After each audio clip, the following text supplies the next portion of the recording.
Hey everybody, welcome back to the channel. My name is Graham, and today we have another Hot Toys figure unboxing and review. This one is going to be on a figure that's been out for a while, but has always caught my eye, and it's the Darth Vader from Rogue One. Now, I do have the Empire Strikes Back Darth Vader, but in some ways, this one has always caught my eye because it's more traditional, like the New Hope version, but better because this figure came out after that one. So I've never really been like hardcore looking for it, but it popped up on eBay for a deal that I just couldn't pass up, so I pulled the trigger. So today we're going to unbox this guy. We're going to talk about the differences between this one and the Empire Strikes Back version. I'll let you know what I like about the figure, what I dislike, and we'll go from there. But first, don't forget to smash that like button, subscribe to the channel if you haven't already. We have a ton of fun here at the Jedi Knights Watch, and ring that bell so you don't miss any new content coming your way. Alright guys, as always, let's start by looking at the art box that this guy comes in. Now again, this is used, so this box has definitely seen some battles here. It's definitely got some scrapes, some dings, some dents. So try to look past that, and let's just take a look at the box for what it is. We have a nice portrait of the figure himself on the front, and he's kind of got the pointing pose going on. It is going to be the traditional Star Wars art box. And then on the bottom we have that cigar band type wrap for Rogue One, where it's more of like a silhouette or a cutout of the figure themselves, and it says Darth Vader. And I like it that it's in black and red, just adds a little bit of extra color and life to the box itself. And then on the sides you do see on that band we have a profile view of Darth Vader, and on the back we do have all the legal mumbo jumbo, so we'll just pass through that. This is going to be a slipcover top, so once we remove that, we have another nice piece of art here, and it's the figure himself in kind of like a power pose, and we got the Death Star in the background. And we got stormtroopers and a tank on the bottom, just an epic scene from Rogue One. So I do like the touch here with the nice art design. And then when we do lift that up, we get our first glimpse at the figure. And man, oh man, this guy is a beast of a figure, and I am excited to do this review with you guys. If you don't already know, Darth Vader is one of my favorite villains, as well as the Joker, so I am stoked. Before we take a look at the figure though in more detail, let's take a look at the accessories and the base that he comes with. We have a typical Death Star type of floor design, pretty plain Jane, and then we do have the metal nameplate on the front that says Star Wars Darth Vader. Not too bad. I do like these simplistic ones. They just, they're not too distracting, but they kind of add a little bit of life to the figure themselves. This piece I don't care much for at all. I did get this with my Shore Trooper from Rogue One, and it seems like they like to add these with the Rogue One figures. It's just an extra piece of plastic. I just don't get it. It literally slides on front here, and it doesn't connect. It just sits there, and it's supposed to almost add like a step or just extra space to the base itself, but I really don't understand it. And it does come with the normal crotch grabber here. And as all Rogue One figures, we do get a sticker. If you wanted to replace the floor of the Death Star with the sticker, you could do that. I myself would just stick with this, but this is a nice touch too. Nice that they add this.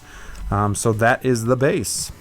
And one other thing that comes with our base, or as an accessory to the base, is like this construction paper, cardboard type of background for our Darth Vader. And it's reversible. It's just some cardboard pieces here. On one side we have like a red Death Star design, and then on the next we have like the light effects that you would see in the Death Star. So mine's in pretty rough shape here, kind of bent up. The corners are all bent. I'm not a big fan of these when Hot Toys throws them in. I just think, again, they take away from the figure. If anything, they don't really add to it. I really like what Hot Toys is doing lately with diorama bases, but these that they came out with previously, in my opinion, could just be tossed out. I'm not a big fan at all. And here we have all the accessories that come with our Darth Vader figure. It's just his lightsaber and hands, and I'm perfectly fine with that. There is one key thing that they left out that I actually really like. We don't get the fixed hand that's holding the lightsaber with the batteries. Those are just such a pain to even put the batteries in, take the arm off, put the arm in, turn it on, the batteries die, gotta turn it off. I don't think anybody uses them. Plus, they don't illuminate the lightsaber very well anyways. So I'm actually glad that that's one less thing they pack. You know, if it keeps the price point down, or if they can put something else in as a different accessory, more power to them. But I will not miss that if they stopped adding that to the figures. So let's just take a look here at some of the hands. We do have a nice plastic sculpted glove hand here, and this is kind of the gripping hand of Vader. And it looks really nice, got a nice shine to it. It does look a lot like a leather material. The one thing I do wish, and let me know what you guys think in the comments, because it's kind of a catch-22 here. I wish it was a split glove design so that the hands were just easier to get onto the figure, because I don't know if you can see, but you got to get the peg all the way down here, and the Vader hands are definitely troublesome to get on.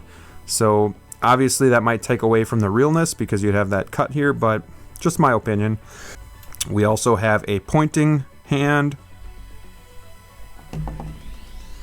kind of a blocking hand or gesturing hand here.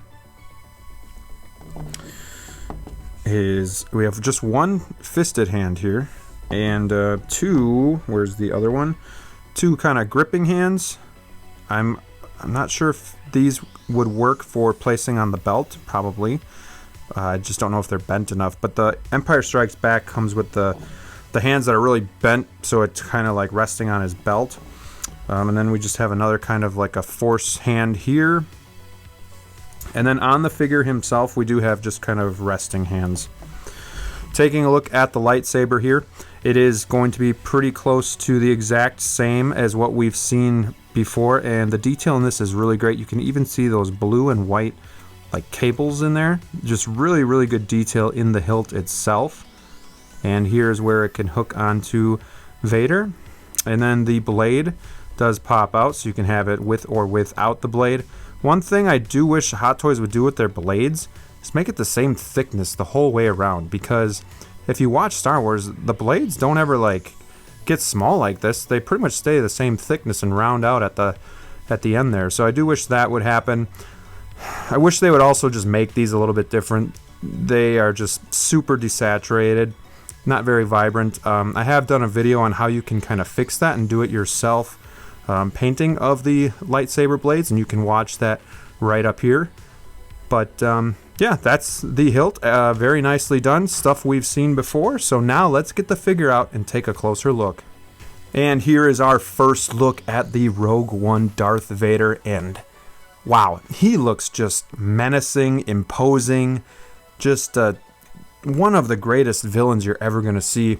And this is a top-notch Hot Toys figure here. I have seen comparisons between this and the New Hope version, and this one knocks that one out of the park. Of course, this is going to be a newer figure, so that's kind of what I would expect. But just first impressions is he's worth having as a second Vader. Like, I was wondering, you know, am I going to need a second Vader? You know, is there going to be enough differences? But just looking at him here, I can definitely see some differences, and we'll get into that right now. Let's zoom in and take a closer look. And here we have an up close and personal look at our Rogue One Darth Vader.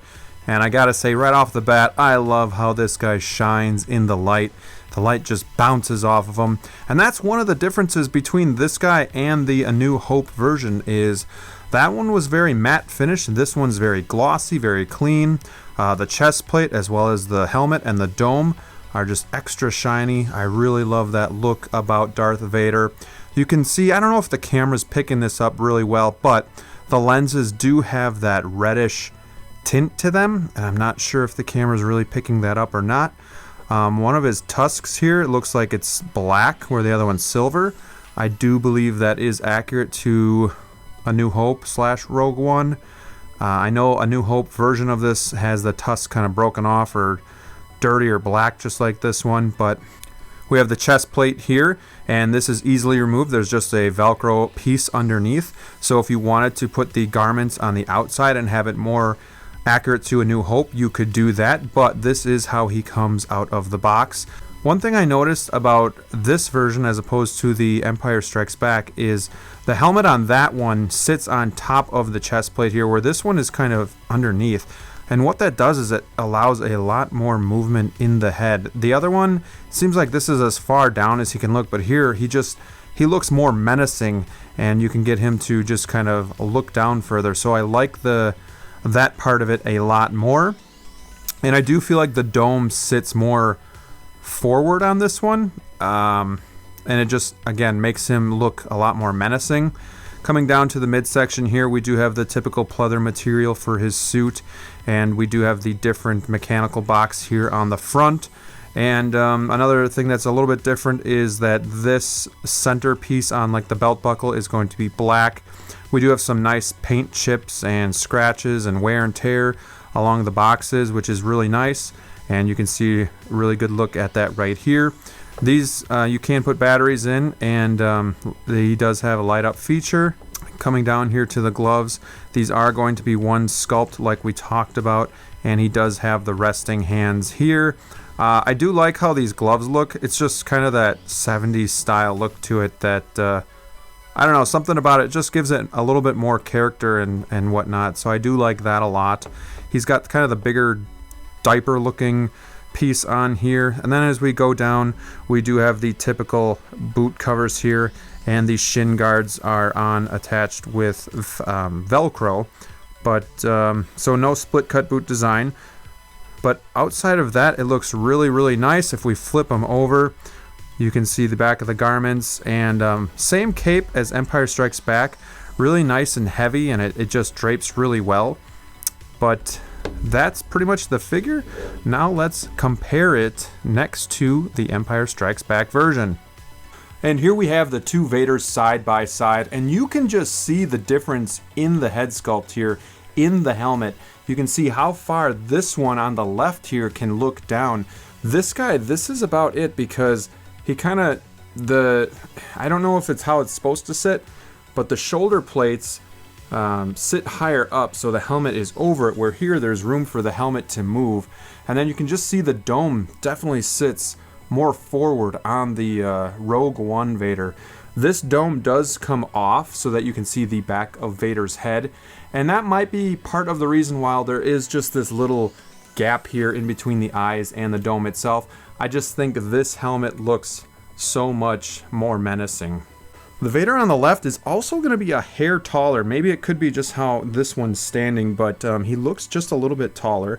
You can see the mechanical boxes are a little bit different. This one's going to be how it was in Rogue One and A New Hope, and then this is how it was in Empire Strikes Back as well as Return of the Jedi. The diaper is a little bit different. I don't know the correct term, but it's like we always call it as diaper. It's a little bit more massive on this one, but I think it looks okay. Outside of that, the boots look about the same. The material on the outfit is the same. The gloves are a little bit different on Rogue One, and I think I like these gloves better, where they got more of the ripple effect here on the sides, where this Vader, it's just more of a clean and plain glove. So again, those are the two side by side. They both have a spot in your collection, but man, if you want that menacing Darth Vader, I gotta say Rogue One definitely looks the part. Alright guys, so now that we've reviewed the figure and the accessories that comes with our Rogue One Darth Vader, let's get him into some poses and talk about some of the things that I like and some of the things not so much. Starting with the things that I really like about the figure, the first would be the throwback to Rogue One / A New Hope head sculpt. I love how the dome just sits more front facing. It goes right above the eyes, and it just looks that much more menacing. So that would be one thing that I really like. The second thing that I really like is the articulation of the figure. I feel like you can get this guy into whatever poses you want, and there's not too much restriction. And kind of piggybacking off of that, I love how I can get a lot more articulation on the head itself as opposed to the Empire Strikes Back, where I feel like it's really restricted and he's always kind of looking up. The third thing that I really like about the figure is that they glossed this guy up. If we look at A New Hope, he was very flat black, very matte black, and I just love the glossy look of Darth Vader. So this is kind of that A New Hope look, but with that glossiness, so that looks really cool. Now for a couple things that I don't like. The first thing and the biggest thing would be just how the gloves fit onto the wrist pegs. It is such a pain in the butt to get these hands on the figure, and I don't know what I could do better. It just feels like it's hit or miss if it's ever going to get plugged in or not, and you have to have it lined up just right in order to get it on there. The second thing that I don't like about the figure is how Hot Toys always includes the weird base accessories with the Rogue One figures. You get the decal that you can stick on there. I just think that looks tacky and takes away from the realism of the figure. And then that extra plastic plate that sits on the front right by the nameplate, it's just such a waste to even include that. It doesn't serve any purpose, so that definitely just annoys me with these Rogue One figures. And that's honestly it. I couldn't think of a third thing that annoys me about the figure. This guy looks great. I will say, I do think this is the best version of Darth Vader we've had. I do still like the Empire Strikes Back a lot, but something about this Vader is just super intense, super imposing, and super menacing. This guy looks like he means business, and this looks just like a Rogue One when we see Vader at the end going ham on all of the rebels. So I gotta say, this one looks the best. If you have to have one Vader, I think this is it. Nothing wrong with Empire Strikes Back. A New Hope might be a little bit outdated, but this one, if I just had to pick, takes the cake for me. So let me know in the comments below, what is your favorite Darth Vader from Hot Toys, or even Sideshow for that matter. I'd love to hear from you in the comments below. Thank you so much for watching my videos. Don't forget to like, subscribe, and ring that bell. And until next time, stay safe out there, and we'll see you soon.